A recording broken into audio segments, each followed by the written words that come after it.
Okay. Any questions? Avez-vous des questions?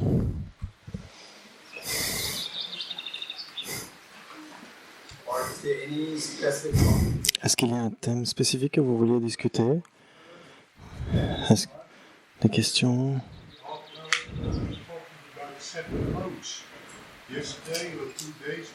Et donc vous aviez parlé du rejet à tétralème.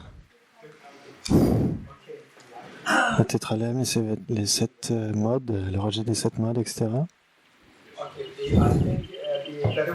Et donc, ce qu'on pourrait faire, c'est des questions-réponses.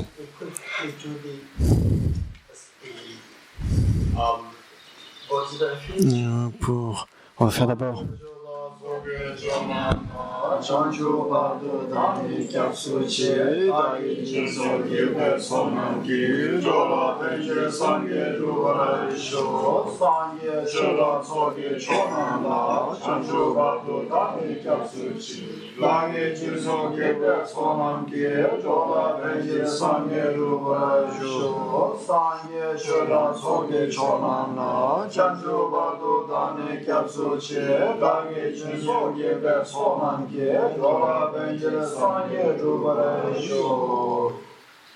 I go for refuge and children of light and to the Buddha, the Dharma, and the Sangha, by my accumulations of practice, appearing and so forth. May I become Buddha, the best of all sentient beings.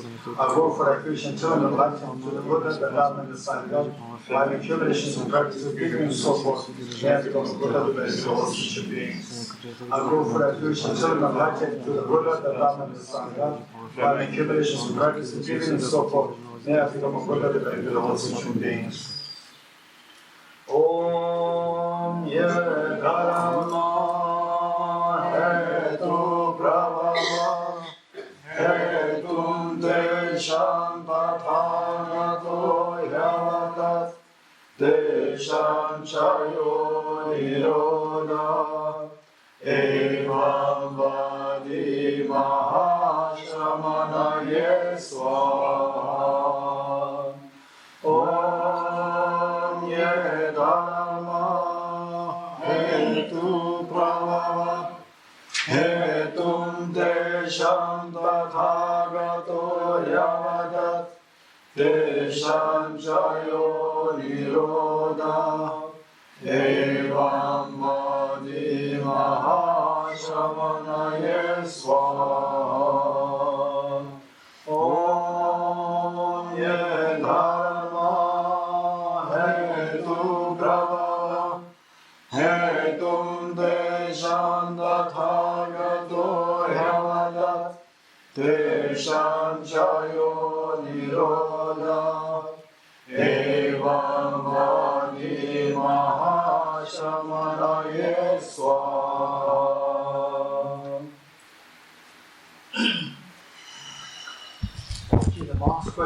Donc la question de Marc sur le tétralème, c'est un point extrêmement immense. Cela renvoie au premier chapitre de Mula Madhyama Kakarika de Arya Nagarjuna. C'est le premier chapitre, le texte racine du milieu sur la vacuité. La traité racine sur la sagesse, c'est le chapitre 1, la première strophe. Donc c'est sur le tétralème. Et bien sûr, tous les autres chapitres du texte d'Arya Nagarjuna, donc il emploie aussi le tétralème, c'est rejeter les 4 modes. Et Acharya Chandrakirti aussi a utilisé cela, les a traités, il a traité le tétralème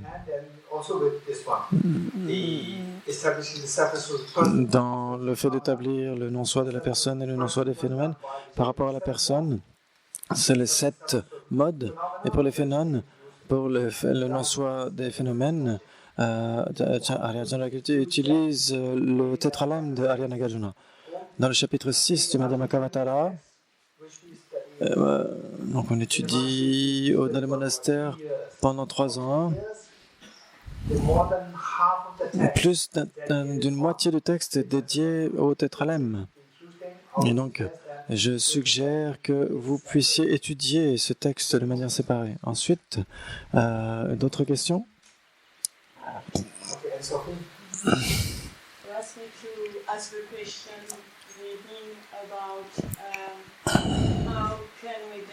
Comment est-ce qu'on peut développer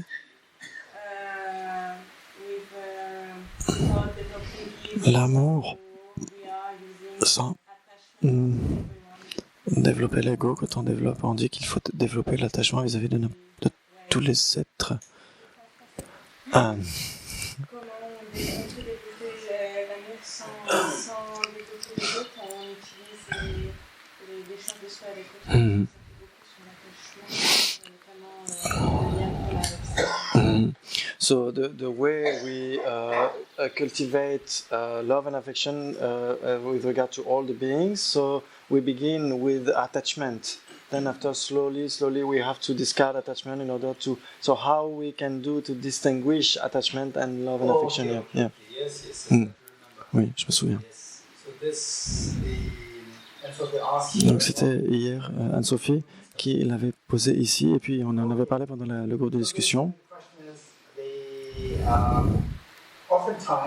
Et donc souvent, quand on parle du fait de cultiver l'amour inconditionnel, toutes les raisons que nous allons utiliser, et donc on va chérir les autres et on va en tirer du bienfait, on va retirer du bienfait. Et donc je vais en bénéficier. Donc beaucoup de gens se posent la question, mais finalement, est-ce que ce n'est pas une façon, finalement, à la base, c'est l'attitude égocentrique. Et donc c'est comme l'attachement. L'attachement, c'est comme la base. C'est fondé sur la base de l'attachement, etc. Et donc si vous réalisez cela, en effet, c'est vrai.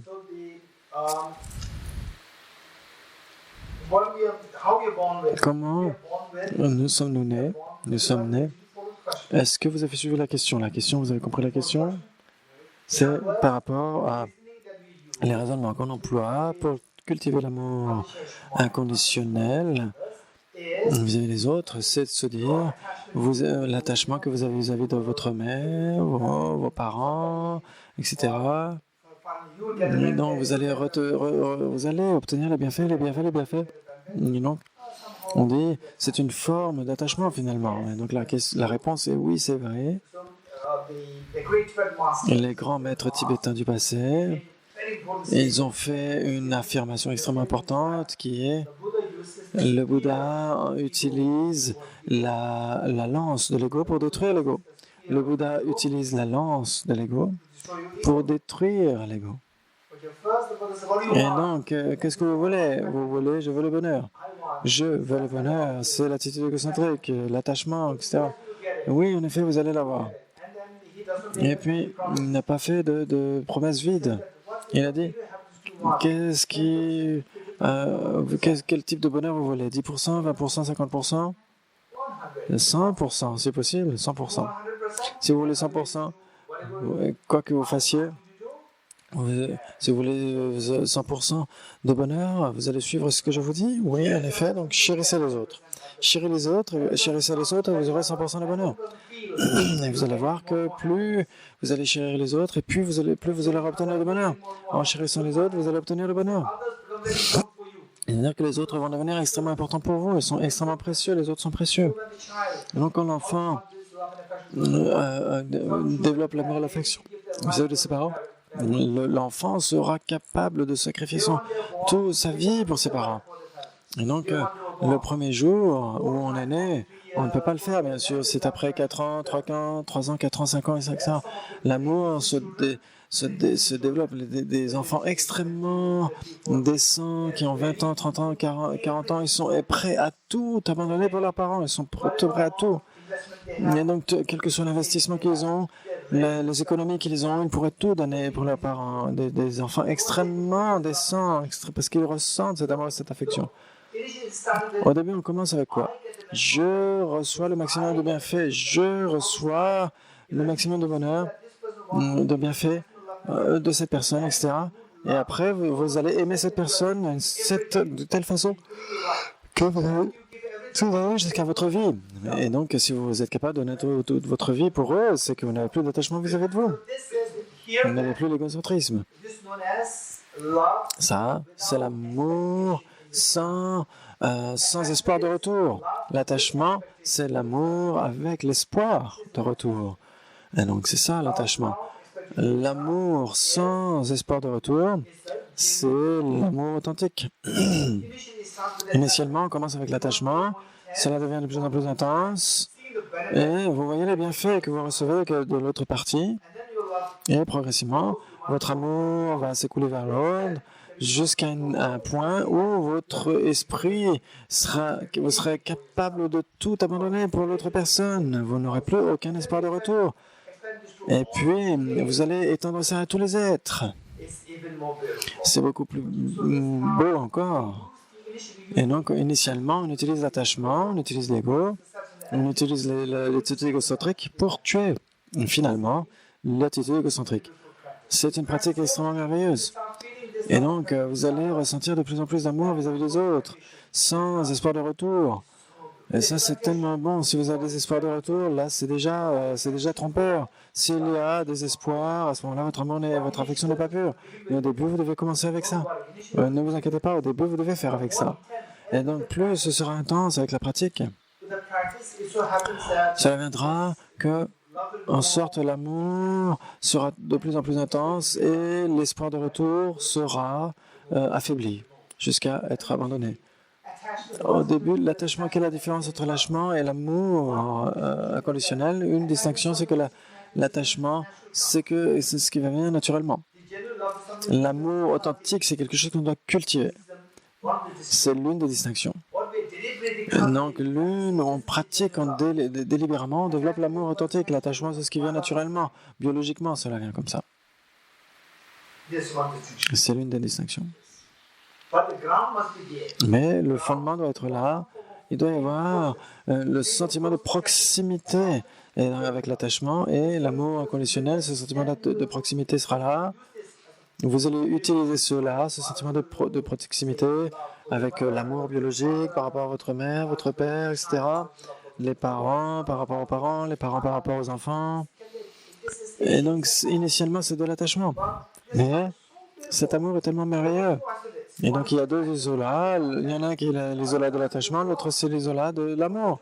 Et de ces deux isolats, vous allez vous débarrasser de l'attachement. Vous allez choisir, maintenir, cultiver l'isolat de l'amour, qui est tellement merveilleux, et le développer vis-à-vis de tous les êtres. Et cela devient l'amour inconditionnel.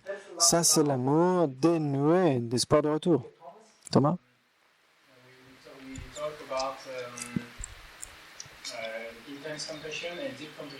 On parle de la compassion profonde et la compassion intense.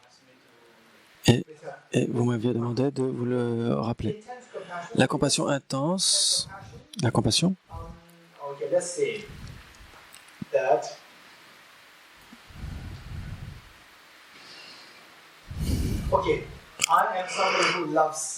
je suis quelqu'un qui aime les buildings, les bâtiments.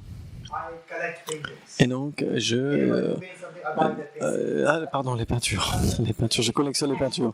Dès l'instant où j'aime les peintures, je vais les accumuler, je vais en faire la collection. Et donc ça, c'est une passion intense. C'est la compassion, la passion, on voit la différence, la compassion, la passion, etc. La passion intense. Mais je ne suis pas un bon peintre. Je ne suis pas un bon peintre. Mais donc ma passion vis-à-vis de la peinture n'est pas profonde. Ma passion pour la peinture est très passionnée. Et c'est très intense. Dès l'instant où je vois quelque chose, je l'achète. Je vois des peintures, je les achète. Ça, c'est une passion extrêmement immense. C'est de la passion immense, mais ce n'est pas profond, parce que je ne peux pas distinguer une peinture d'une autre. Ou un art d'un autre. Peut-être que toi, tu peins quelque chose, et puis peut-être que je vais considérer que toi, ce que tu fais, c'est beaucoup plus beau qu'un artiste, un grand artiste. Et donc, la passion pour la peinture n'est pas profonde, elle est intense. Et donc, c'est extrêmement passionnel même. Mais si c'est profond, vous pouvez voir les nuances de l'objet. Vous pouvez distinguer les nuances des objets entre les peintures, qui est une peinture classique et une peinture qui est plutôt simple. Vous devriez pouvoir distinguer les nuances. Même si vous ne reconnaissez pas que c'est une peinture de Michel-Ange, malgré tout, vous allez pouvoir vous dire, mais ça, c'est une peinture extrêmement spéciale. Extrêmement, je pourrais payer des millions de dollars pour avoir cette peinture. Mais même si vous n'arrivez pas à voir que c'est de Michel-Ange ou pas, même dès l'instant où malgré tout vous êtes capable de distinguer les nuances, le raffinement de cette peinture, etc. Ça, c'est la passion profonde. La compassion profonde vous permet de distinguer les nuances, et la compassion intense, c'est la passion. Du côté du sujet, il y a une forme de passion, c'est intense, mais ça pourrait ne pas être profond. Par exemple, vous ne pourriez pas voir la véritable nature douloureuse des êtres. Et donc, si vous voyez la nature douloureuse des êtres plus profondément, vous avez la compassion plus profonde. Au revoir.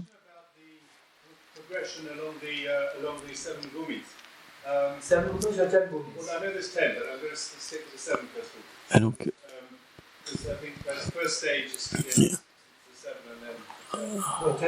on parle de 10 bhumis.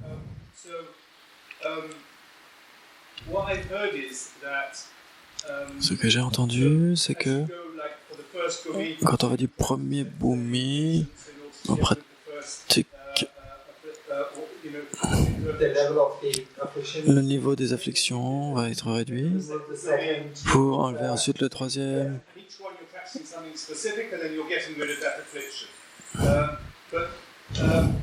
Et ensuite, on arrive à se débarrasser de toutes les afflictions. Qui a dit cela? Qu'on doit pratiquer quelque chose de spécifique. Est-ce que j'ai dit ça? Non, alors merci. C'est une pratique spéciale, hein? J'ai jamais dit ça. Non, alors là, ce serait un désastre pour moi. Il n'y a pas de pratique spécifique. Toutes sont plutôt les mêmes. C'est les 6 perfections, les 10 perfections.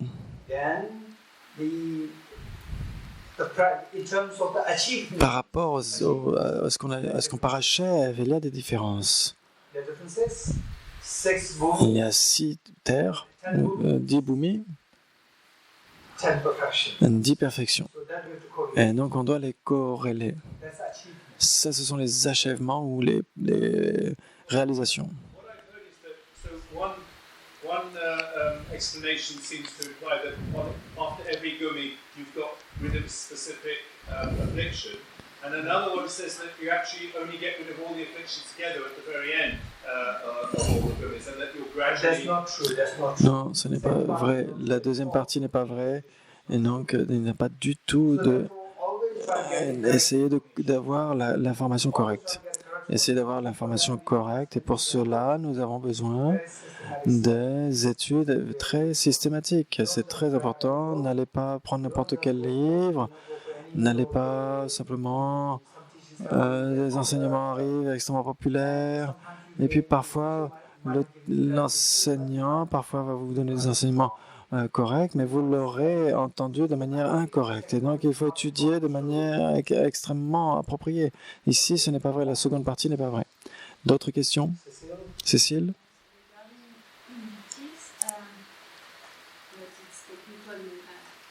I'm confused about for Prasangika, when they achieve the 7 bhumis, they remove afflictive obscuration. Non, alors les prasangika, quand on atteint le 7e bhumi, on enlève le voile afflictif.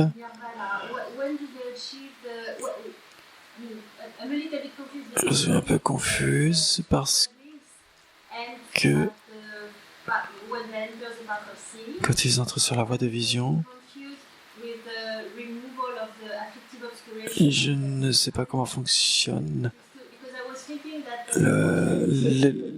l'élimination des voiles afflictifs. La voie de vision. Donc la voie de vision, après tu as dit le 7e bhumi, et après tu as dit les 12 liens. Qui a dit quoi? Qui a dit cela?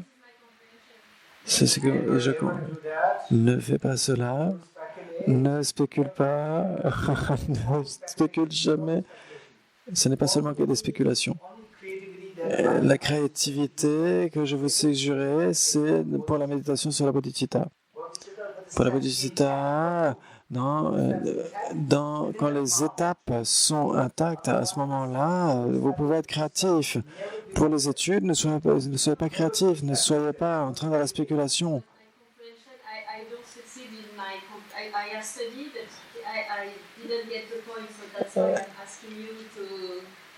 Donc j'ai étudié, mais je n'ai pas compris le point. C'est pour ça que je vous demande, pour les prasangika, ils enlèvent le voile afflictif à la fin du 7e bhumi. Et je pensais que le voile afflictif était enlevé sur la voie de vision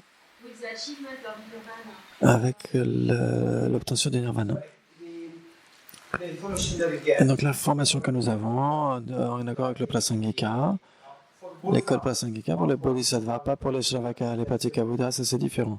Pour les bodhisattvas, les 10 terres, on parle de 10 terres, de 10 bhumis, uniquement pour les bodhisattvas, jamais pour les sravaka et les patika buddhas. Et donc pour les la voie des bodhisattvas, donc l'information que nous avons, c'est que le voile afflictif sera enlevé quand on aura obtenu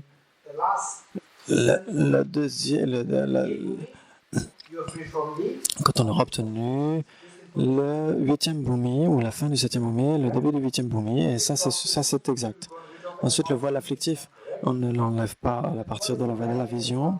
Ce qui est éradiqué à la voie de la vision, c'est les afflictions. Il y a 2 types d'afflictions. Des afflictions acquises et des afflictions innées. Il y en a 2. Par exemple, on va dire, moi je suis un phénomène permanent.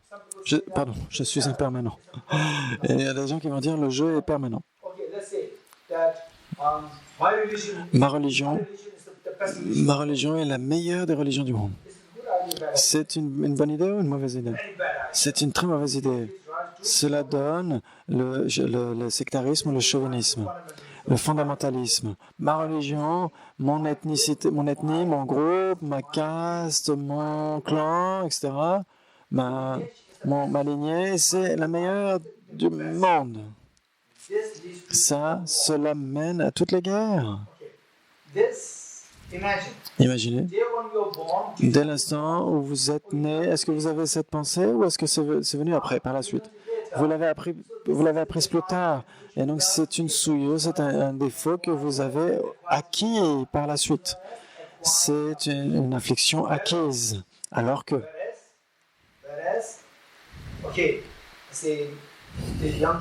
les jeunes enfants, et donc vous leur donnez du chocolat.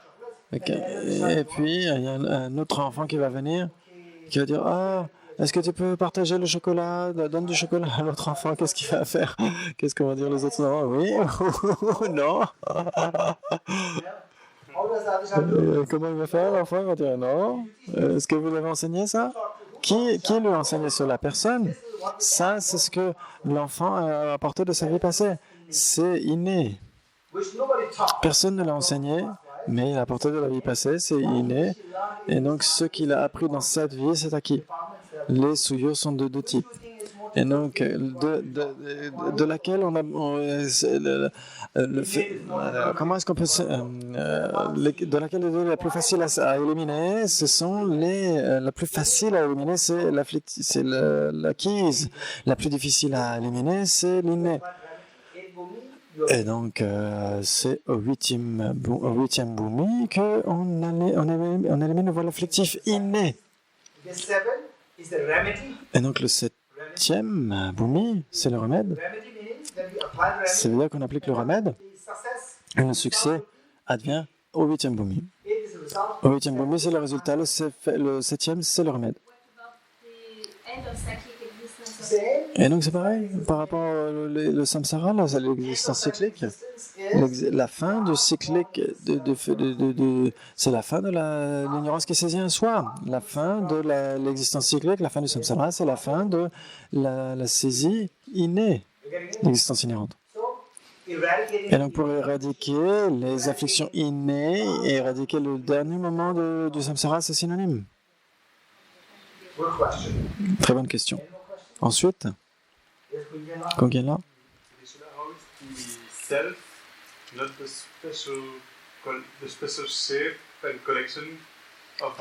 Comment est-ce que le jeu n'est pas la configuration spéciale? Comment est-ce que la collection des agrégats les 6 éléments avec une configuration spéciale. Est-ce que comment est-ce que ce n'est pas le je ou le soi? Vous avez compris la question? Le rejet des 7 modes, l'unité. Ensuite, c'est quoi le deuxième mode? Est-ce que c'est mon boulot de tout dire? Non, c'est à vous de le dire. Allez, moi j'ai déjà fait mon boulot, maintenant c'est à vous, ensemble. Pamela? Je peux le lire au moins de mes notes. Le rejet de l'unité, le rejet de la différence, le rejet de la dépendance, le rejet du dépendu, ensuite le rejet de la possession, le rejet de la collection et le rejet de la configuration spéciale. Et donc, ce qu'on dit ici, c'est que la configuration spéciale de la collection de ces éléments, comment est-ce que cela n'est pas le jeu? Qui veut parler? Je sais que vous avez la réponse, mais vous êtes fatigué. Anne-Sophie?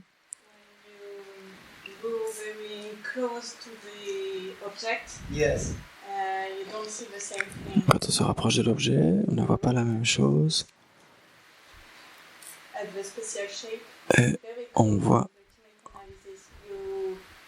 analyse la configuration spéciale. Et on va voir qu'on ne perçoit pas la personne telle qu'on la voyait à distance. Et donc c'est pourquoi ce n'est pas le soi. Donc tu ne vois pas.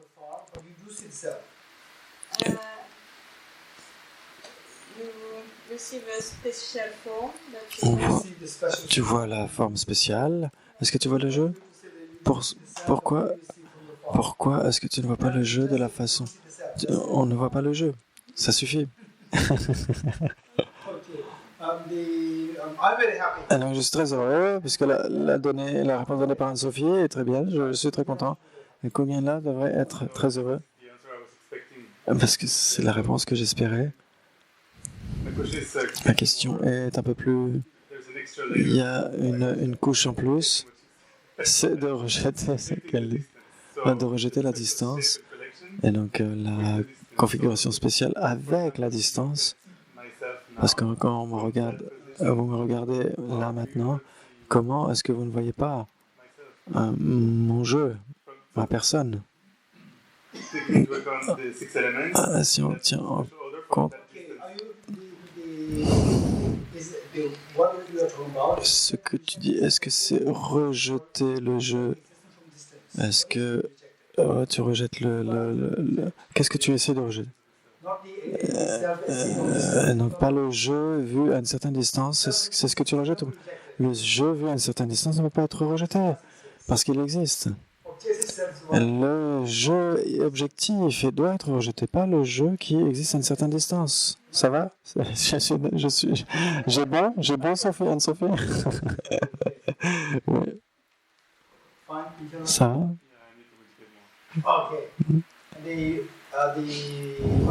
Mike? C'est une question pratique pour les 37 pratiques de Bodhisattva. Et il y a quelques strophes qui parlent de...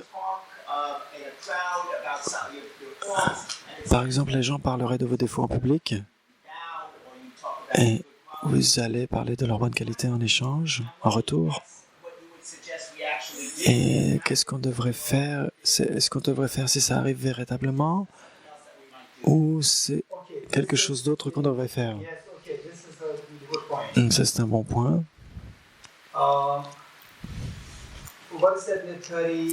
Donc, dans les 37 pratiques de Bodhisattva, dans aussi les 8 versets et les 8 strophes de l'entraînement de l'esprit, l'idée, c'est que ce n'est pas de se soumettre, c'est que notre attitude égocentrique devrait être affaiblie. Il faut rabaisser notre ego. Quand l'ego et l'attitude égocentrique sont extrêmement proéminents, surtout quand quelqu'un, imaginez avec la richesse par exemple, avec la puissance, avec l'éducation, la position sociale. Et donc l'ego automatiquement a tendance à se gonfler. Il se gonfle. Et pour quelqu'un qui n'a pas cela, qui est plutôt dans la moyenne, les biens, la position sociale, etc., on n'a pas nécessairement l'ego, c'est une personne plutôt normale, ordinaire. Pour ces personnes-là, quand voyez-vous l'ego? Quand voyez-vous l'ego pour ces personnes? C'est quand quelqu'un dit quelque chose. En fait, vous abuse, vous accuse, vous critique. Et là, ça arrive. Et dans cette situation, donc se rendre, ce n'est pas le plus important. Se soumettre ou s'incliner n'est pas la solution. Ce qu'il faut, c'est se débarrasser de l'ego. Vous pouvez faire quoi que vous voulez. Vous pouvez parler directement, face à face. Et si votre ego se rabaisse, faites-le.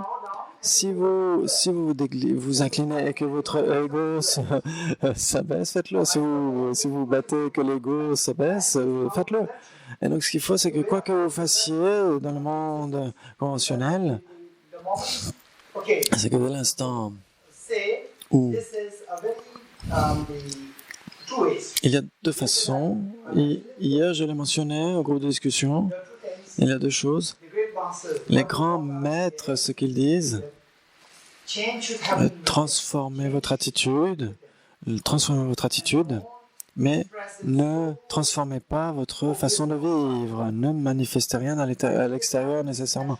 Si cela advient naturellement, ça va, ne le stoppez pas. Mais, tiens, je suis bouddhiste. Ça y est, je suis bouddhiste, j'ai pris refuge, alors que je vais prendre un malin autour du poignet, un grand malin, très manifeste, un grand malin autour du cou. Et puis vous allez commencer à vous présenter de manière extrêmement présentable. Avant et maintenant, vous ne vous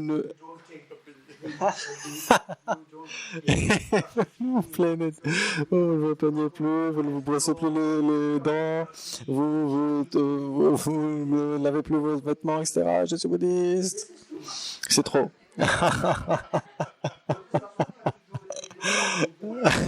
Le fait d'être bouddhiste, ça n'a rien à voir avec l'apparence physique. C'est un changement mental. Restez qui vous êtes. Les gens, les garçons, les filles qui viennent au Tibet House, dès qu'ils viennent au Tibet House, ils changent leurs vêtements. Et donc, ils utilisent leurs vêtements comme ça pour s'essuyer les mains. Avant, ils avaient un tablier, maintenant ils essuient leurs mains sur leurs vêtements. Sinon, vous devenez un singe d'embarras par le bouddhisme. Sinon, les gens disent « Oh, regardez, les bouddhistes sont comme ça, ne devenez pas bouddhistes, vous allez devenir complètement crade. » Regardez ces gens qui sont tellement négligés, etc. Ne devenez pas bouddhistes. Donc, restez tel que vous êtes à l'extérieur, mais changez votre attitude intérieure. Voyez comment le monde fonctionne à l'extérieur, conventionnellement sur le monde à l'extérieur. Si par exemple vous abusez en public, vous dites ok, je vais me dire oh je suis désolé, etc. Et si les gens disent mais vous êtes stupide. Et là, ne montrez aucune colère, il n'y a pas besoin de montrer de la colère. Mais vous inclinez, ne pas vous incliner. Vous allez dire, mais est-ce que vous êtes sérieux? La façon dont vous me dites, vous êtes sérieux ou si vous êtes en train de blaguer? Et la personne va dire, mais je suis sérieux. Et là, vous allez dire, ok, très bien, on parlera plus tard. On en parlera plus tard, pas de souci pour le moment. Et puis vous quittez. Vous quittez. Mais ne vous abandonnez pas à la colère. Si vous vous inclinez et que vous êtes dans la colère, ça ne sert à rien.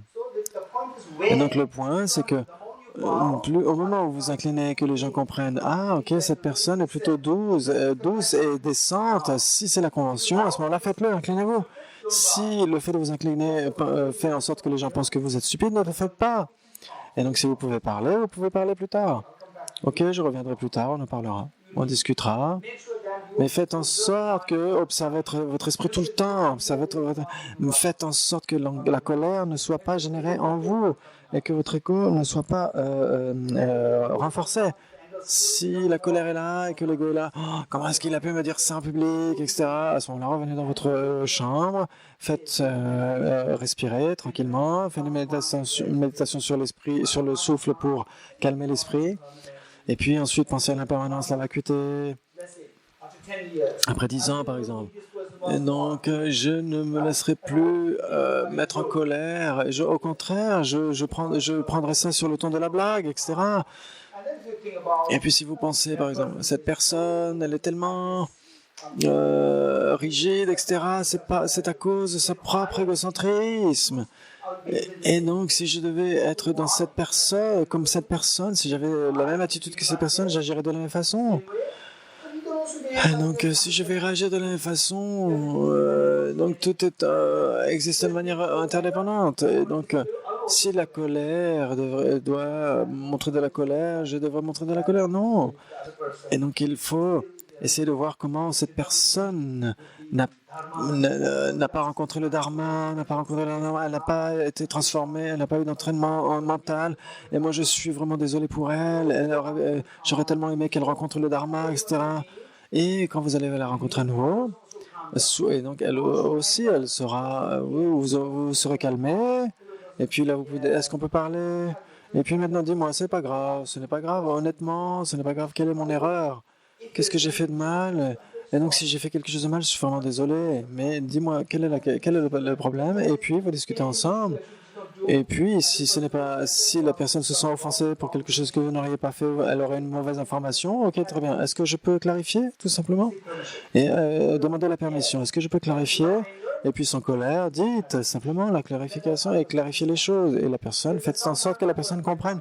Si la personne ne comprend pas, et s'il y a un problème extrêmement sévère qui advient, parce que parmi les gens, il y a des gens qui ont des problèmes, des problèmes mentaux parfois, et ils ne se mettront jamais à votre place. Ils ne se mettent que à leur place à eux. Ils ne se mettront jamais à votre place. Et donc c'est pour ça, ce n'est pas grave que vous soyez de mauvais côté, de bon côté, etc. Ce n'est pas le plus important. Et eux, de toute façon, ils vont essayer de toute façon de rejeter la personne qui est en face d'elle, etc. Si c'est le cas, gardez une certaine distance. Et si la personne arrive, et s'il y a un chien enragé qui vient, courez, enfuyez-vous. N'allez pas essayer de discuter avec un chien enragé. Et donc, si la personne n'a pas suffisamment de sens pour comprendre ce que vous voulez lui dire, n'essayez pas de discuter. Ne montrez pas de colère, mais gardez votre distance. Si la personne est suffisamment sensée pour discuter avec vous, et si vous ressentez que la personne a suffisamment d'opportunité d'écouter vos explications, à ce moment-là, si vous voyez que vous avez essayé de discuter mais que la personne reste rigide, sans colère, essayez de laisser les choses et de garder votre distance. D'autres questions? Thomas? Can we be isolates of Earth entity?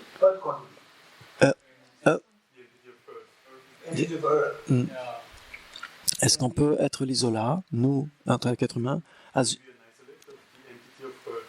the planet Earth? Oui. On est deux entités différentes. On est deux entités différentes. C'est la population humaine, et Thomas sont une même entité et deux isolés différents. La population humaine, mais la planète Terre, c'est l'ensemble, c'est notre maison par exemple. Et la maison et les personnes qui vivent dans cette maison sont deux entités différentes. Howard? Can you expound a bit on the notion of prayer? Because particular prayer in terms of trying to help others. Because, for instance, when there's an earthquake, quand il y a par exemple des prières, par exemple quand il y a un séisme, etc., quand quelqu'un meurt, etc., les prières, quelle est l'efficacité des prières? C'est la question. Oui.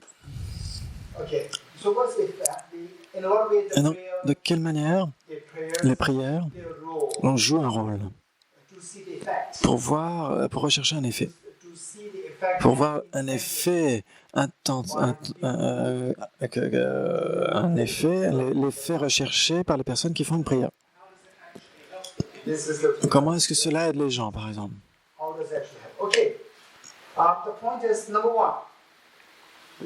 Numéro 1. the long term, short term. Il y a le court terme et le long terme. Le long terme et le court terme, il faut envisager les deux. The short term is that Le court terme, when we do prayer, c'est quand on fait des prières, particularly with the earthquake, particulièrement par rapport au séisme, etc.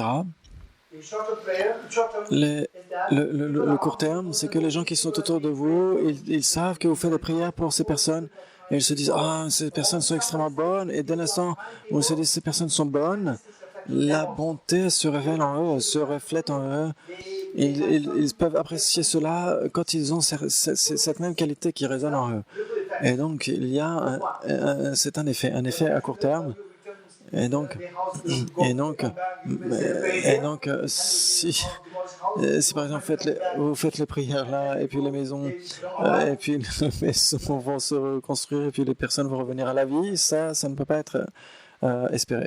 so the point is that one, the short term benefit, Donc, le bienfait à court terme, c'est que vous, you feel vous, even for the conventional même pour le monde conventionnel autour de vous, vous faites des prières. you are consoling them. Ça veut dire que vous les consolez d'une certaine manière. C'est une façon très importante. C'est un geste extrêmement important. And even the people, Et même si les gens là-bas, people there, the people they même si les gens the what? qui sont dans les maladies, etc., qui sont... Hearing that somebody is praying for us. Mais s'ils entendent que quelqu'un est en train de prier pour eux, ils vont se sentir plus calmes, par exemple. Ça va être extrêmement bénéfique. Sentir, par exemple, qu'ils soient soignés, que ces personnes soient soignées ou non, que soient guéries ou non, au moins leur état mental est différent. C'est la puissance des prières. Ça, It doesn't matter. ce n'est pas grave. Ce n'est pas grave. Over the short Je parle du court terme. Je parle du court terme. Et donc, si vous êtes compatissant, si quelqu'un arrive autour de vous, vous allez, avec les prières, you activate. vous allez activer quelque chose, la graine de la compassion en vous. So therefore, next time something Et happens, donc, la prochaine fois, quand quelque chose va arriver, que vous allez vous précipiter pour aider, peut-être. Parce que cela va bénéficier. Là-dessus, la prière va vous aider à développer la graine de la compassion. N'allez pas espérer que tout sera parfait. Et imaginez que quelque chose de mauvais arrive, une chose qu'il faut penser, il ne faut pas penser que la vue par rapport à l'extérieur. Imaginez, quelque chose vous arrive à vous, imagine something bad happens. quelque chose de mauvais vous arrive, And there are two, just imagine, et imaginez, il y a deux groupes de personnes. Il y a des gens qui vont se réjouir que quelque chose de mauvais vous arrive, et il y a des gens qui vont se désoler de ce qui vous arrive, Vous serez plus calme en voyant les deux, en voyant le deuxième, pas le premier.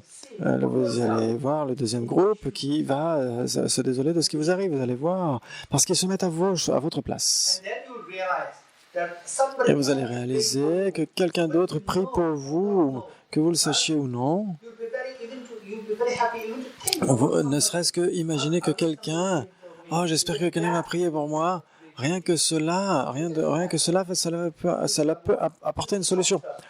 Et donc, ça, c'est le court terme. And nowadays, with the digital, Et puis maintenant, avec le monde digital, c'est tellement facile. Ce qu'on fait maintenant ici, dans un endroit petit, cela peut être répandu dans le monde tout entier. C'est tellement facile maintenant. long term, Maintenant, avec le long terme, c'est que finalement, is not the point. That whether that person is better or not, que cette personne reçoive les bienfaits ou non, que les êtres conscients why dans l'espace in the longer period of time. et dans l'espace et le temps, cela peut être utile par vos pratiques. Vos pratiques. Enriches, Prier va enrichir votre compassion. La compassion enriches the cela va enrichir votre compassion et va nourrir votre bodhicitta. Cela va vous rendre plus proche de bodhicitta, plus proche de l'éveil, et donc plus proche du moment où vous pourrez aider tous les êtres. Et donc c'est extrêmement précieux sur le long terme. long-term benefit. C'est le bienfait à long terme. C'est extrêmement précieux de faire cela. And then for yourself, Et pour vous, those victims, ces personnes, ces victimes, vous donnent l'opportunité de booster votre système immunitaire. are praying for them, Parce que vous priez pour eux, pour ces personnes, you feel the compassion. pour ces gens, et puis dès l'instant où vous sentez la compassion, votre système immunitaire se développe, se renforce, et donc ces personnes vous aident. And then you will en vous permettant de cultiver la compassion, et donc vous serez moins enclin vous serez moins, enclin à choper des rhumes, etc., et avoir des problèmes de santé. Plus de questions, d'autres questions? What about high lamas, for instance, who are praying for someone who's about to die in terms of trying to influence their travel through the bardo? Pour les défunts, les prières pour les défunts, par exemple. For that, this is about Donc ça, the life cela concerne la vie after this. après cette vie. So that is Et something. ça, c'est quelque chose. For this, we have to know Pour about cela, nous devons Bardo, connaître ce que veut dire le bardo, l'antarabhava, l'état intermédiaire, et connaître la psychologie subtile. without the subsequent Sans connaître la psychologie subtile, d'une manière extrêmement, avec une connaissance extrêmement basique, on ne peut pas vraiment comprendre ce phénomène. Pour ce phénomène, soit vous y croyez ou pas, soit vous voulez le connaître de manière en profondeur, vous devez étudier la psychologie bouddhiste en subtilité au niveau grossier, au niveau subtil, of the transition. et comment la transition advient, vous devez l'étudier de manière séparée. Okay, more questions. D'autres questions? Yes. J'aimerais savoir s'il existe un recueil pour étayer la thèse de renaissance, un peu, pas pour convaincre, mais quand on en parle avec des gens, sans se limiter à 2 ou 3 exemples, pour en parler d'une façon plus facile. Can we find any kind of book who would speak about rebirth, not in order to convince people, but in order to get enough material in order to speak to people in a valid way?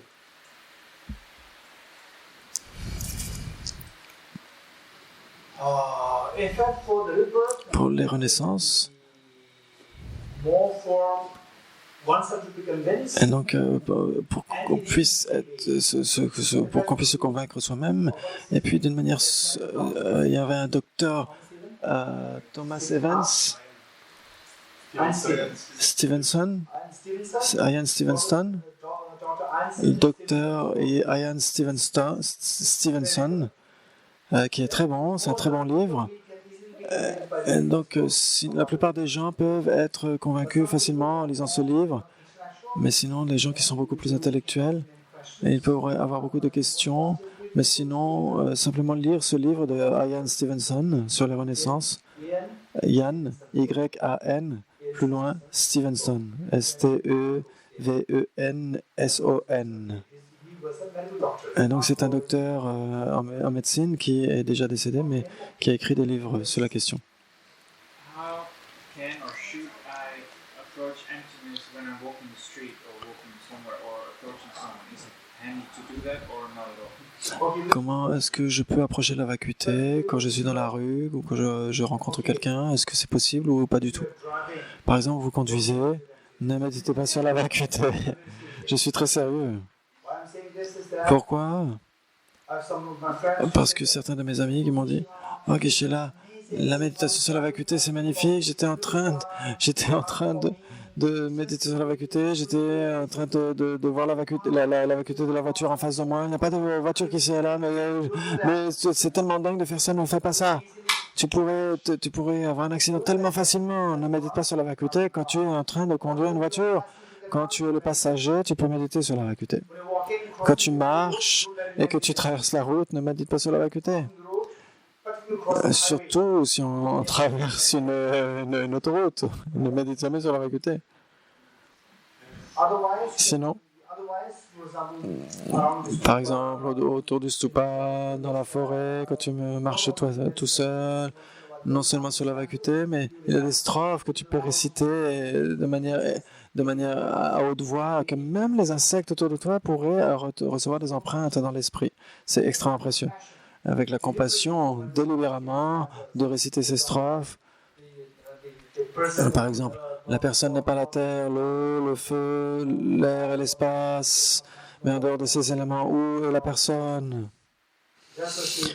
Et donc, de la même façon que la personne n'existe pas de manière intrinsèque parce qu'elle est sur la base des éléments, les éléments non plus n'existent pas de manière intrinsèque parce qu'eux-mêmes dépendent de leurs constituants. Ça, ces strophes, on peut les réciter à haute voix quand on est dans la forêt, dans la nature. Et il y a des millions et des milliards d'insectes qui sont là, qui pourraient entendre cela. Et regardez les empreintes. Et rien que pour cela, tu peux les réciter et ça va développer ta bodhicitta, ta cellule vacuité, et ces êtres vont être connectés avec la voie de la libération. C'est extrêmement précieux. And then say, if you happen to, for example, say, Et si vous allez dehors, vous avez des insectes ou des libellules, etc., qui sont malades ou qui sont blessés, qui ne peuvent pas voler, et qui sont toujours vivants. Et puis, si vous les laissez comme ça, les oiseaux vont les manger. Prenez-le avec vous, récitez des mantras et vous l'amenez à la maison. Faites en sorte qu'ils meurent tranquillement et récitez des mantras pour eux. D'autres questions? La dernière chance. Donc, s'il n'y a pas d'autres questions, il nous reste quelques minutes. J'aimerais réciter quelques lignes sur les enseignements du Bouddha essentiels, qui devraient être lus chaque jour. Ce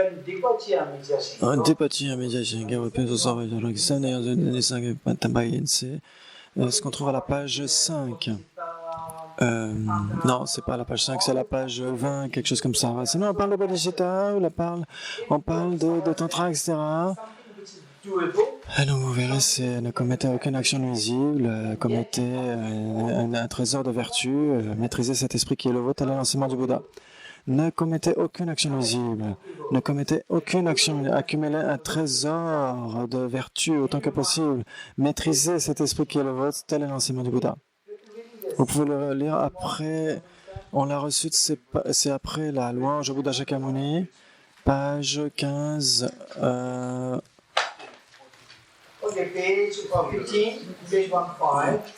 Page 15b, en haut. Ne commettre aucune action nuisible. Et donc la traduction pourrait varier, ce n'est pas grave, mais le sens doit être gardé à l'esprit. C'est l'essence de l'enseignement du Bouddha d'une manière extrêmement simple qui peut être commentée de manière extrêmement sophistiquée. Je vais le dire à nouveau. Cette strophe, vous pouvez la comprendre de la manière la plus simple qui soit. Vous pourriez la comprendre de la manière la plus complexe qui soit. Et donc, si quelqu'un qui est débutant, vous allez la lire et vous allez comprendre de quoi il s'agit. Et donc, si vous êtes quelqu'un qui avait déjà approché les enseignements du Bouddha pendant longtemps, vous le lisez, vous savez ce que sont les enseignements du Bouddha. Cette strophe est extrêmement importante. Ne commettez pas le moindre acte nuisible. Et donc, ne commettez aucune négativité. Ne commettez aucune négativité. Ne commettez aucune négativité. Page 15b en français, en haut. Donc c'est après la louange au Bouddha Shakyamuni. Donc là, en anglais, c'est la strophe numéro 7.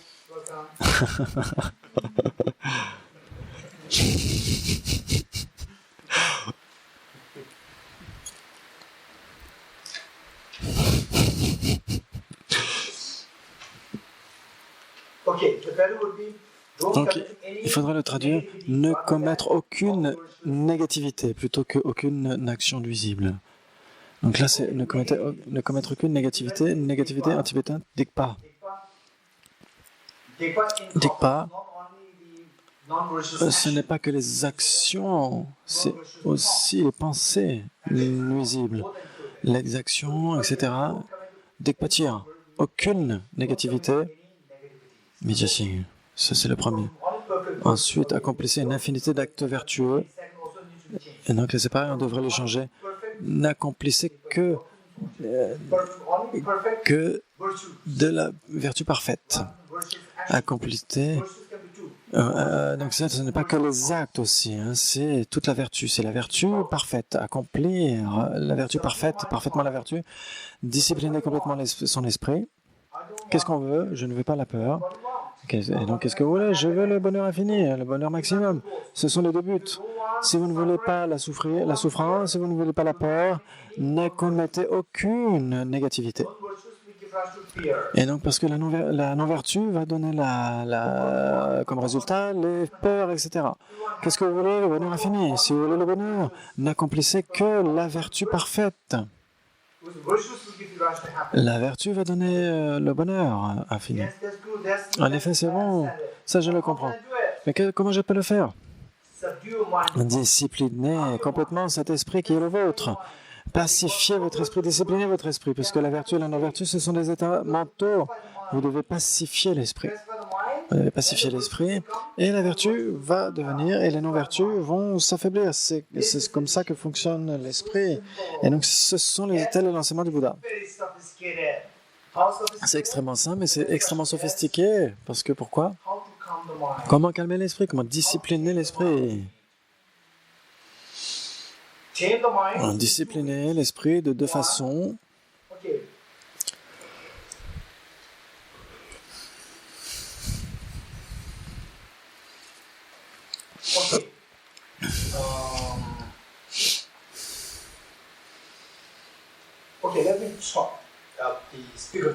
Je vais parler de cela.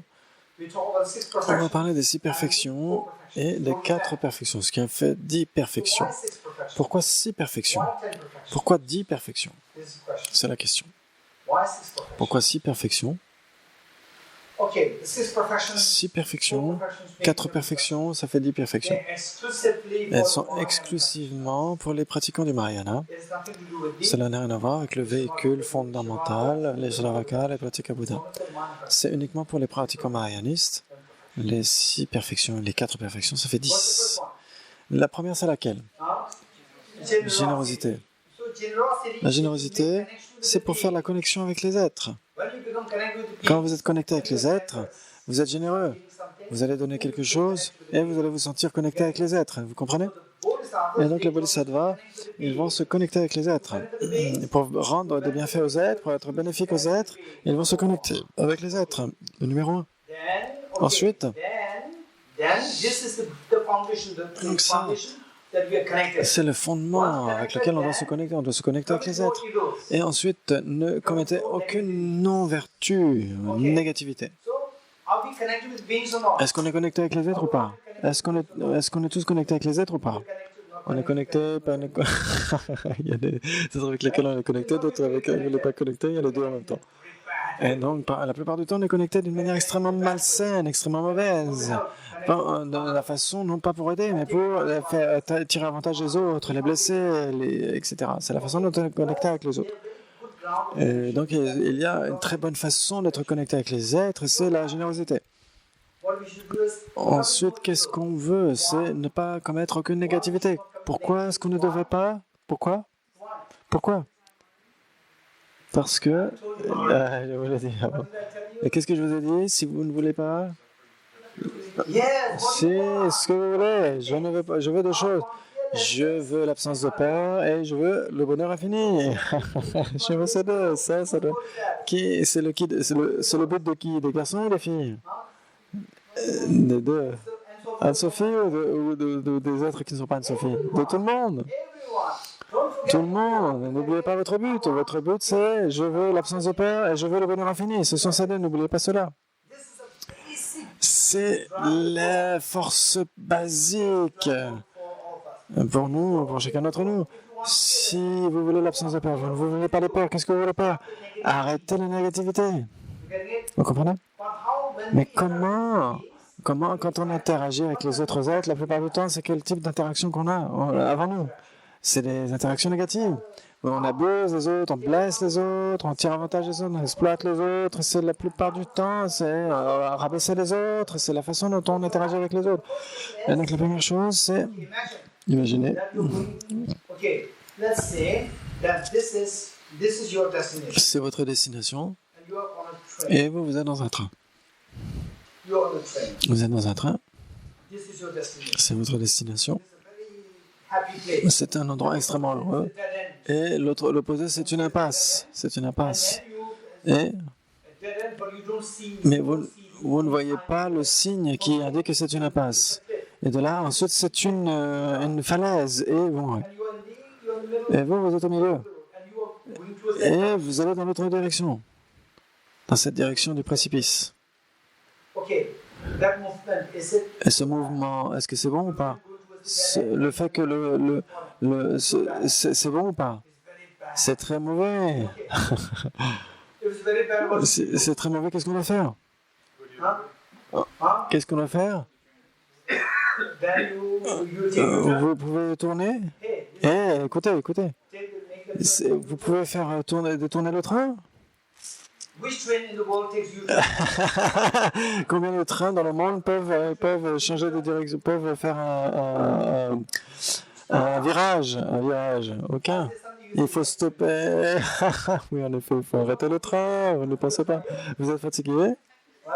Ou alors le traitement français est très spécial. Non, les trains ne sont pas. Les trains français sont très spéciaux. Non, les trains ne font pas des virages à 90 degrés. Vous devez vous arrêter. Vous devez faire en sorte d'éviter de tomber dans le précipice. Donc vous devez vous abstenir. Vous devez arrêter le train avant de tomber dans le précipice, dans les peurs. Vous devez stopper le train. Et comment est-ce que vous pouvez stopper le train? Vous dites, oh là là, mais là, c'est une impasse, c'est un précipice qui est là. Vous tirez sur le signal d'alarme, vous tirez. Donc c'est facile ou pas pour le train de s'arrêter? C'est très difficile. Donc quelle leçon? C'est... Donc ça, ce signal d'alarme, c'est le son d'une friction. Il y a la friction, les freins, c'est les frictions. Ça veut dire que ce n'est pas agréable.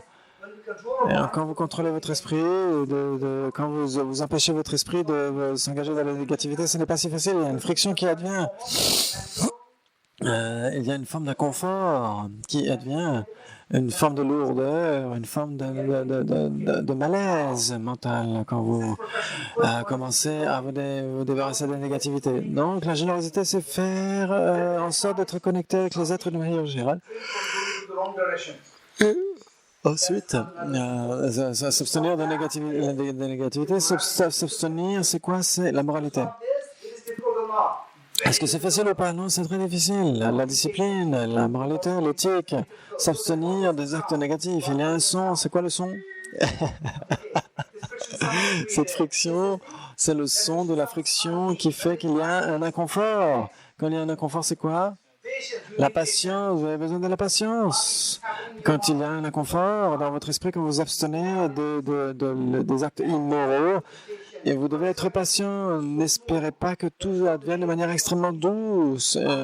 Et donc, il y a l'inconfort qui advient en vous. Vous avez besoin de la patience. Et donc, quand vous avez la patience maintenant, ensuite, le train va s'arrêter. Maintenant, le train s'arrête. Est-ce que vous avez terminé votre boulot? Le boulot est fait? Qu'est-ce que c'est votre boulot? C'est d'aller dans la bonne direction. Vous comprenez? Vous voulez aller dans la bonne direction. Maintenant, vous devez changer la direction. Et donc, pour aller vers l'endroit que vous voulez aller, c'est la vertu. Vous vous engagez dans la vertu. Vous vous engagez dans la vertu. Comment est-ce que vous vous engagez dans la vertu? Votre pratique, c'est de la vertu ou de la non-vertu? Quand on pratique le matin, la pratique du matin, c'est la vertu? Vous venez ici le matin à 6h45, 5h45. Est-ce que c'est de la vertu ou pas? Est-ce qu'on a de la joie ou pas? On a dit, tiens, est-ce qu'on peut remettre 1 heure plus tard, etc. C'est trop tôt, parce que vous blâmez le soleil, la longueur de journée, des journées. Ah, mais parce qu'on ne peut pas aller se coucher trop tôt, etc. Et donc, en fait, en vérité, on va dormir plus. Et donc, on ne trouve pas la joie à accomplir la vertu. S'il n'y a pas de joie, la vertu le voyage vers l'éveil, gâté, para samgate, bodhisoir, ce sera un voyage extrêmement long. Et quand il y a un voyage long, le train doit aussi aller rapidement. Vous comprenez? Le train doit aller extrêmement rapidement. Si le train va rester pendant longtemps, on a besoin d'une heure. Ouais, est-ce qu'on peut reporter à une heure? Eh bien, le train va être reporté d'une heure. Et puis le temps est trop long et trop court. Après le petit déjeuner, on a besoin d'une demi-heure de plus. Et encore le train, il y a encore un retard d'une demi-heure. Et à chaque fois que le train prend du retard, quand même, on n'arrivera jamais à destination. Vous comprenez? Et puis même parfois le train pourrait régresser, pourrait reculer, il va rester, puis mais il n'ira jamais à destination. Comment est-ce que le train doit aller? Et il doit aller tellement vite. Et si le train va vite, et donc quand on est un enfant, quand on célèbre le Noël, et donc quand on célèbre Noël, ou imaginez quand vous étiez jeune, qu'est-ce que vous vouliez, vous avez 6-7 ans, etc. Quel jour était le meilleur jour de l'année? L'anniversaire. L'anniversaire, votre anniversaire.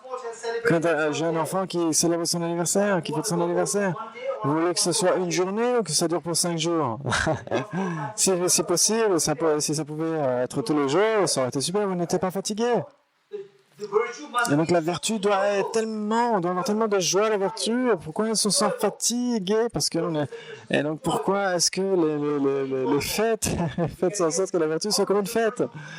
Et donc à ce moment-là, et donc après la patience, c'est quoi? Après la patience, c'est l'effort enthousiaste, c'est l'effort joyeux. Et donc la joie. Avec cette joie, cet effort joyeux, vous pouvez bouger tellement vite que même si c'est long, ce n'est pas grave. Ce n'est pas grave, vous êtes heureux, vous êtes toujours plus heureux parce que ça dure longtemps, parce que vous êtes content. C'est comme votre anniversaire qui dure 5 jours. Et là, de 1 jour à 5 jours. Donc là, un examen, imaginez un examen qui dure une journée, vous l'étendez à 5 jours, imaginez. Vous serez content? Ah, très mécontent. Donc votre anniversaire qui dure un jour serait étendu à 5 jours, vous serez extrêmement heureux. Faites cette vertu extrêmement joyeuse. Ça, c'est l'effort enthousiaste ou l'effort joyeux. Maintenant, vos négativités doivent être éliminées. Et grâce à la patience. Et puis, donc, vous faites en sorte que le train se dirige vers la vertu, mais non seulement se dirige vers la vertu, mais d'une manière extrêmement joyeuse. Et donc, donc il ne faut pas que ce soit pour 1 heure, puis après repousser pour 1 heure, puis après repousser, etc. Et sinon, il n'arrivera jamais à destination. Et donc il doit aller très vite. Basse, quand tu avais 5 ans, ton anniversaire, et donc demain c'est ton anniversaire, mais demain on a une grande réunion, est-ce qu'on peut remettre à plus tard? Ah non, mon anniversaire c'est demain. Donc après 1 semaine, non. Non. Demain, c'est demain. À partir de ce soir. À partir de ce soir.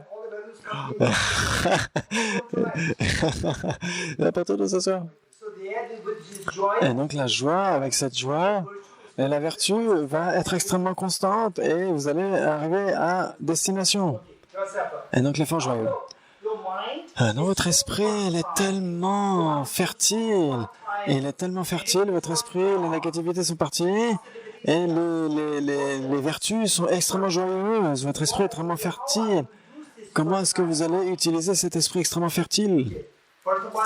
D'abord, vous allez utiliser pour... Et donc, ce qui va vous amener véritablement vers l'éveil, c'est quoi? C'est la sagesse de la vacuité. La sagesse de la vacuité, c'est comme une lumière extrêmement brillante, mais la lumière doit être extrêmement stable. Et la stabilité, c'est donné par la concentration. La perfection numéro 5. Le numéro 5, c'est quoi? C'est la perfection de concentration ou concentration méditative. Et avec la concentration méditative, on a quoi? Ensuite, on a la sagesse de la vacuité. Avec ça, votre voix devient extrêmement claire. Votre voix est extrêmement claire, votre esprit est extrêmement fertile, extrêmement souple, et la récolte de l'éveil peut grandir. Et donc les 6 perfections sont principalement pour nourrir l'individu, pour vous nourrir vous. Les 6 perfections, c'est pour vous nourrir vous. Et les autres, les 4 perfections, c'est pour nourrir les autres. Et donc les autres perfections, c'est quoi? C'est les autres perfections, c'est quoi? Skillfulness, les moins habiles. Ensuite, les prières d'aspiration, numéro 2, puis la force, la puissance ou la force, the power, la force ou la puissance. Et 4, sagesse primordiale. Sometimes we say primordial wisdom. Discriminatory wisdom, la sagesse discriminante. Et donc les 6 perfections, on les a faites. Maintenant, les 4 perfections qui restent, c'est principalement pour aider les autres. Les moins habiles, les prières d'aspiration, la force et la sagesse discriminante. Les moins habiles ou l'habileté, les prières d'aspiration, la force et la sagesse discriminante. 4. Ça, c'est principalement pour aider les autres. Maintenant, votre boulot, c'est de devenir éveillé, un Bouddha, pour pouvoir être utile aux autres. Comment est-ce que vous pouvez être bénéfique aux autres? Pour être bénéfique à un nombre restreint d'êtres ou un nombre infini? Un nombre extrêmement vaste. Et pour cela, nous avons besoin d'une habileté extrêmement grande. Et donc, pour aider tous les, pour gérer une famille ou pour gérer un centre bouddhiste, quel est le plus facile? Est-ce que c'est plus facile de gérer un temple, un centre ou une ville? Et pour gérer une ville ou gérer un pays tout entier, c'est facile ou pas? Quel est le plus facile? Et ensuite, pour gérer l'univers tout entier, à chaque fois que le groupe devient plus grand, ça devient de plus en plus compliqué. À chaque fois que ça devient plus compliqué, on a besoin d'une habileté incroyable. Et donc c'est pourquoi nous avons besoin de cultiver l'habileté. Le numéro 2, c'est quoi? Les prières d'aspiration. Pratiquement, de manière pratique, à combien de personnes vous pouvez bénéficier dans cette vie, par exemple? J'ai suggéré que de temps en temps, si vous pouviez faire du travail de volontariat, du bénévolat, pour être dans l'action.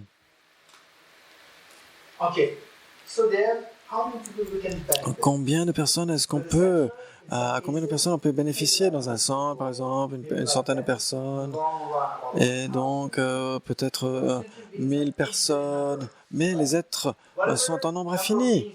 Et donc, les êtres que nous pouvons aider au maximum, faites-le.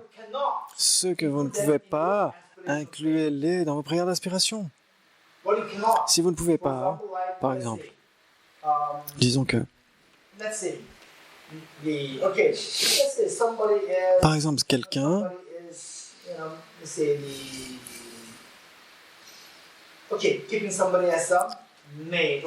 et donc, par exemple, vous avez quelqu'un qui est un serviteur, quelqu'un qui nous aide. Et donc, cette personne, ce serviteur, ce domestique, est traité vraiment comme un esclave. Et puis, ensuite, imaginons, il y avait un président qui a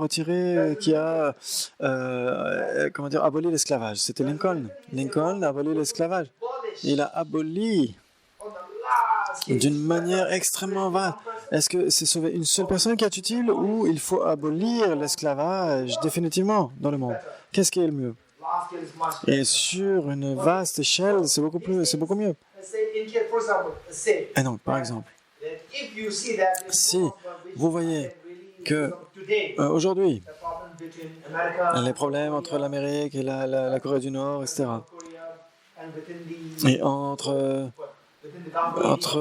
par exemple, dans de nombreuses, sur de nombreux territoires, il y a des conflits à n'en plus finir, etc. Qu'est-ce qu'on peut faire de manière individuelle? Est-ce qu'on peut faire des choses? On peut faire très peu, presque rien. On peut faire presque rien.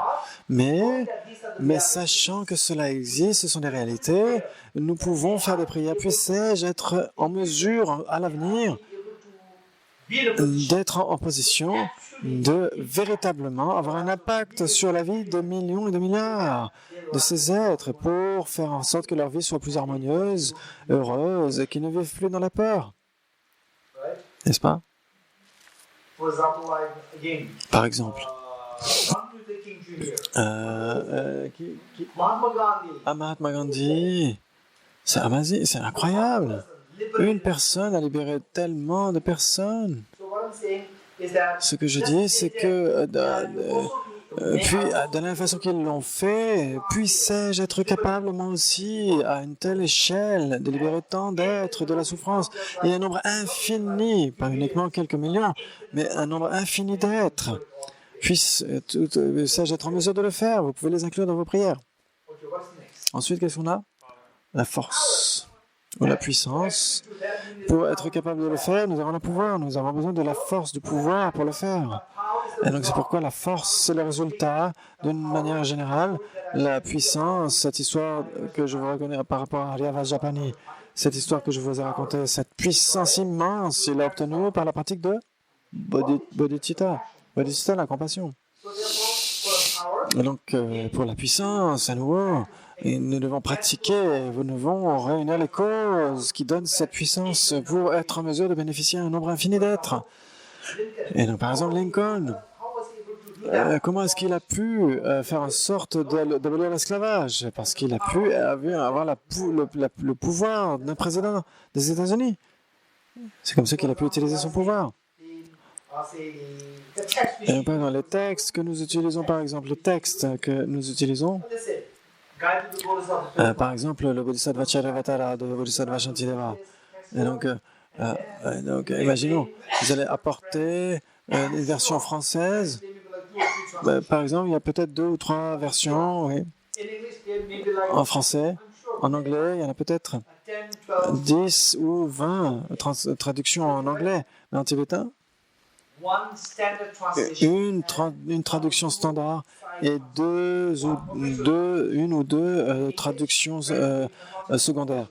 Mais en français ou en anglais, on ne peut pas avoir de version officielle. Et donc, comment est-ce que c'est possible en Tibet? C'est parce que c'est par le pouvoir des rois du Tibet. Ils ont dit, ça c'est la version officielle, c'est la traduction officielle, et les autres qui ne sont pas, elles étaient bannies en fait, les autres traductions qui n'étaient pas nécessaires, enfin qui n'étaient pas, il y en avait qui étaient bannies et celles qui n'étaient pas la version officielle étaient simplement mises de côté. Et quand ça s'intitule le Dalai Lama donne les enseignements sur le Bodhisattva Charyavatara, en tibétain il n'y a qu'un seul texte, mais en anglais vous allez demander quelle traduction avez-vous, parce qu'il n'y a pas de traduction standardisée. Et pourquoi les Tibétains ont réussi à faire cela? Grâce aux rois, les rois religieux qui ont utilisé leur pouvoir pour standardiser cela. Et donc le pouvoir, la puissance. Ensuite, la sagesse discriminante. La sagesse discriminante. C'est si important. Pourquoi? Comment? La sagesse, ça veut dire quoi? La sagesse discriminante? Comment aider les autres? Comment aider les autres? C'est extrêmement compliqué. Vous savez à quel point c'est compliqué? Comment aider les autres? Vous ne pouvez pas dire « je vais t'aider ». Dès l'instant où vous allez vouloir les aider, les autres vont se sentir offensés.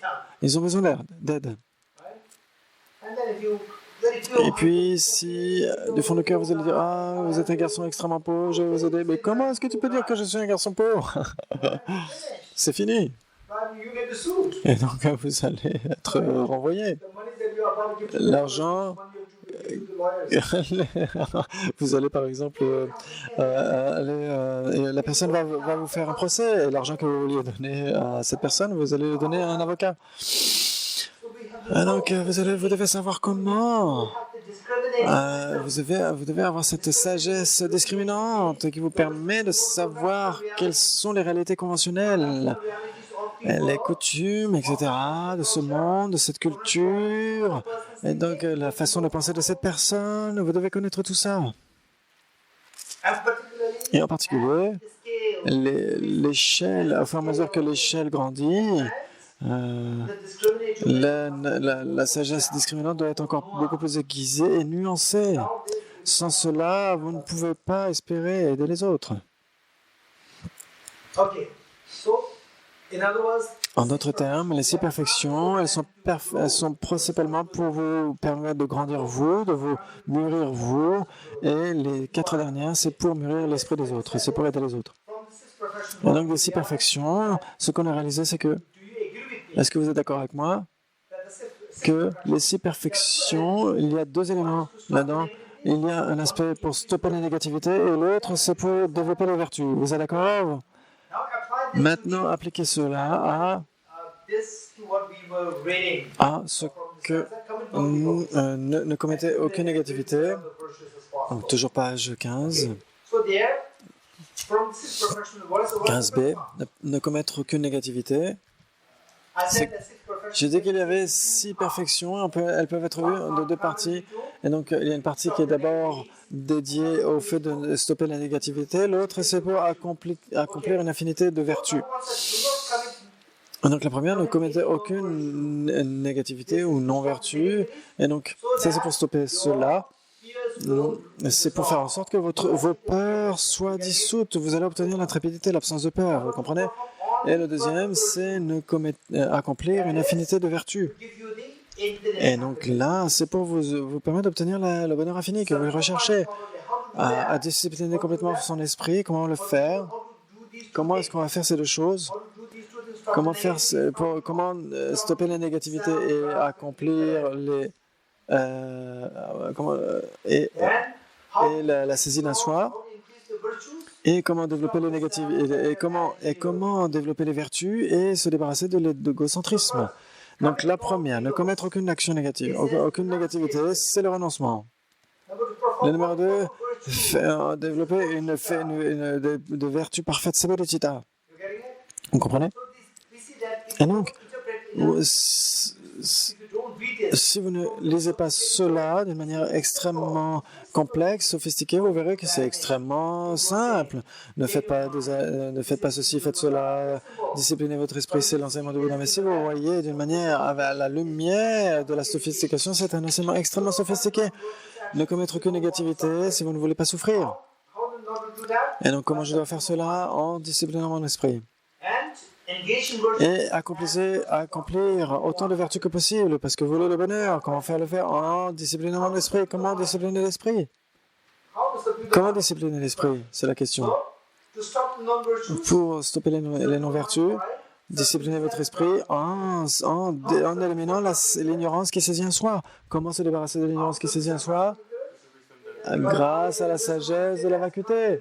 On a besoin de la sagesse de la vacuité. Comment? Vous allez discipliner votre esprit pour faire en sorte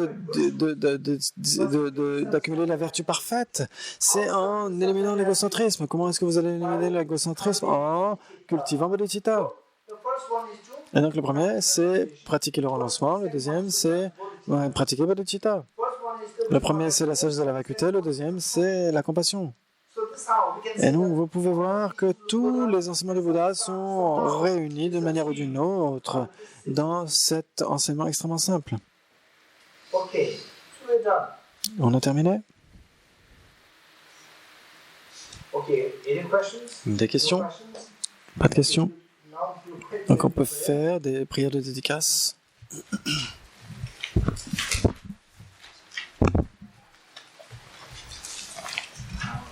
Om Muni Mahamuni Swaha. Om Muni Mahamuni Swaha. Om Muni Mahamuni Swaha. Om Muni Mahamuni Swaha. Om Muni Mahamuni Swaha. Om Muni Mahamuni Swaha. Om Muni Mahamuni Swaha. Om Muni Mahamuni Swaha. Om Mani Mani Om Mani Padme Om Mani Padme Om Mani Padme Om Mani Padme Om Mani Padme Om Mani Padme Om Mani Padme Om Mani Padme Om Mani Padme Om Mani Padme Om Mani Padme Om Mani Padme Om Mani Padme Om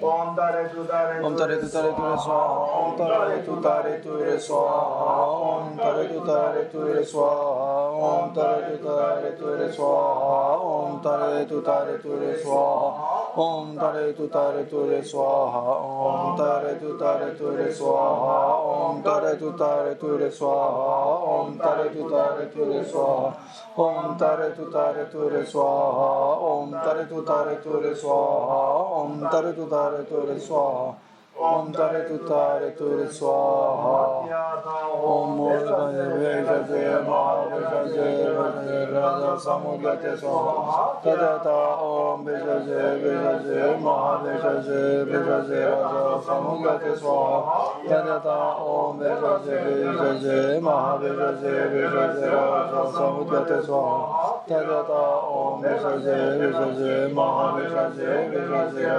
samudgate swaha. Page 284 pour les prières de dédicace additionnelles. 284. Dans la terre pure du Tibet, entourée de montagnes enneigées, vous êtes la source de tout bienfait et de toute joie. Ô Tanzingatsu Avalokiteshvara présent, en personne, puissiez-vous demeurer jusqu'à la fin du samsara.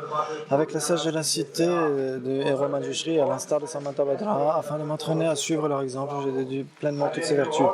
Je dédie toutes ces racines de vertu avec la dédicace acclamée comme étant la meilleure par les vainqueurs, ainsi allés de 30 ans, afin que je puisse accomplir de bonnes activités.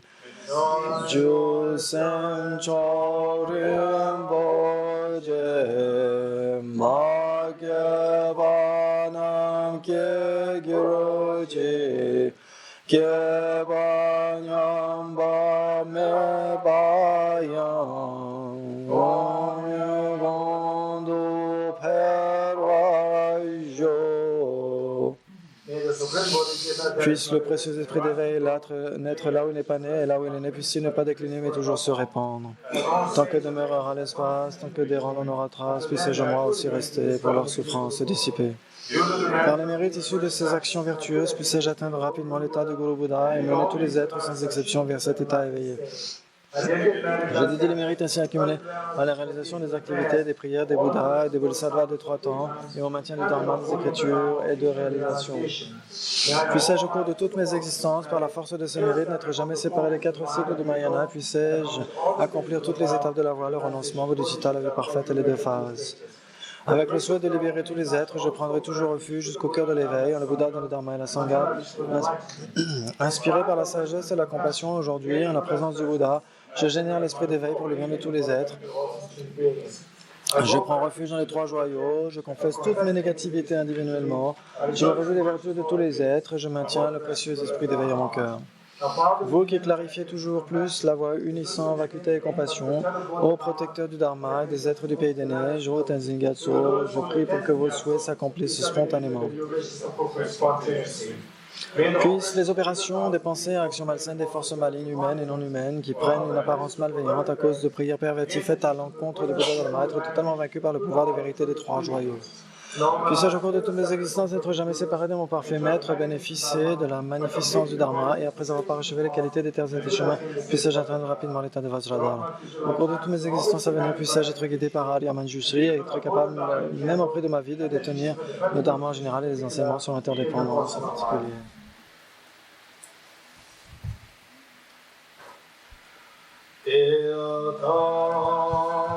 Om Gati Gati Paragati Parasangati Bodhiswatyata Om Gati Gati Paragati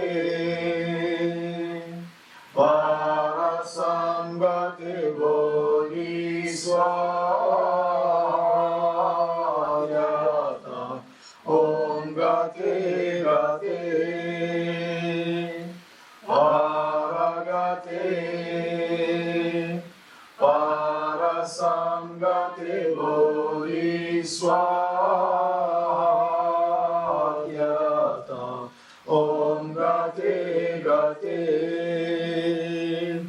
Aragate Parasangate Bodhiswaha.